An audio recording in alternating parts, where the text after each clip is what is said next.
તો વિદ્યાર્થી નેતા યુવરાજસિંહનો વધુ એક પરીક્ષામાં ગેરરીતિનો આરોપ છે। આણંદની ચારુતર વિદ્યામંડળ સંચાલિત કોલેજમાં ગેરરીતિનો આક્ષેપ। SM પટેલ કોલેજની લેબ આસિસ્ટન્ટની ભરતી પ્રક્રિયા પૂર્ણ।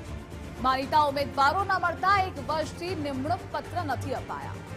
કોલેજ મારફતે 1 દિવસ બાદ ફાઇનલ મેરિટ યાદી પ્રસિદ્ધ કરાઈ। મેરિટમાં આવેલ ઉમેદવારોના પ્રમાણપત્રોની ચકાસણી પણ કરાઈ। હવે ભરતી માટે પૂર્વ મંજૂરી ન મળી હોવાથી પરીક્ષા રદ કરવાનું નાટક થઈ રહ્યું છે। 9મા મહિનામાં લેવામાં આવી હતી અને આ પરીક્ષાના 2 તબક્કા હતા, પ્રિલિમિનરી અને સીપીટી। આ પ્રિલિમિનરી અને સીપીટી બંને પરીક્ષા લેવામાં આવી। ત્યારબાદ કહી શકાય કે એની મેરિટ યાદી જે ફાઇનલ પરિણામ આવે એના આધારે આ મેરિટ યાદી એ પ્રસિદ્ધ કરવામાં આવી।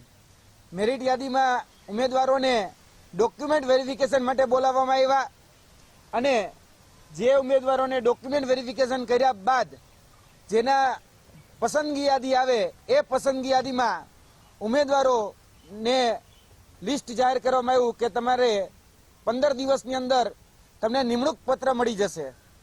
પરંતુ જોવા જઈએ તો આ 15 દિવસ એ આજ દિન સુધી થયા જ નથી, કેમ કે છેલ્લા 1 વર્ષથી વિદ્યાર્થીઓને કોઈને કોઈ બહાના હેઠળ લબડાવવામાં આવે છે।